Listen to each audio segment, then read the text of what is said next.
In ancient Rome, chastity was valued more than life. It was jealously guarded by individuals, families, and even the state. I welcome you to my YouTube channel where I explore ancient texts. The ancient texts I explore in this channel have been around for thousands of years. At the moment, I'm reading from The Founding of the City by Titus Livius or Livy. This is a collection of books that was written about 2000 years ago.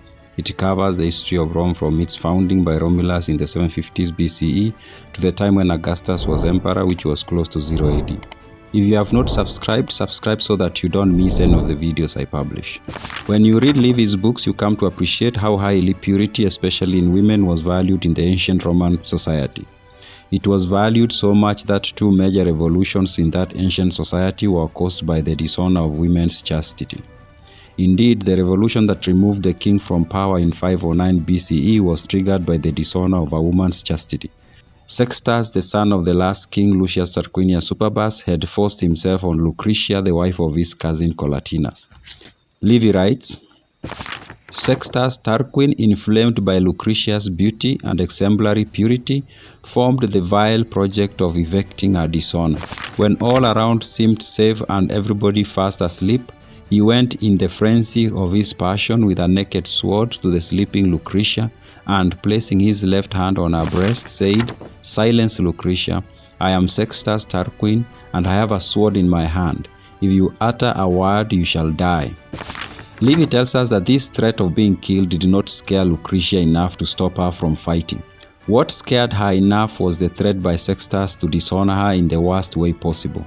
Livy writes, When he saw that she was inflexible and not moved even by fear of death, he threatened to disgrace her, declaring that he would lay the naked corpse of the slave by her dead body, so that it might be said that she had been slain in foul adultery.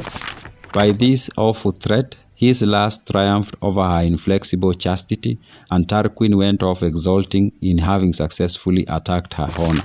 Yes, Lucretia did not fear dying, but she feared her name being soiled by the narrative that she was found in bed with a slave committing adultery. After this assault, Lucretia was so distraught. Her father, Spurius Lucretius, and her husband, Lucius Collatinus, found her in tears and tried to console her. Livy quotes her saying, What can be well with a woman when her honor is lost? The marks of a stranger Collatinus are in your bed. But it is only the body that has been violated, the soul is pure. Death shall bear witness to that. But pledge me your solemn word that the adulterer shall not go unpunished. It is Sextus Tarquin who, coming as an enemy instead of a guest, forced from me last night by brutal violence a pleasure fatal to me, and if you are men, fatal to him. It is for you to see that he gets his deserts. Although I acquit myself of the sin, I do not free myself from the penalty. No unchaste woman should henceforth live and plead Lucretia's example. As she could not stand the shame, she took her own life, even though what had happened was not her fault. Her act made her husband Lucius Collatinus and father Spurius Lucretius and their friend Lucius Junius Brutus go out and persuade the people to rise and expel the king and his family, which they successfully did. The second revolution in 449 BCE, triggered by the dishonor of a woman, led to the fall of the decemvirs who had become tyrannical. One of the decemvirs, Appius Claudius, became lustful of Virginia, a daughter of Lucius Virginius, a respected member of the plebeian class.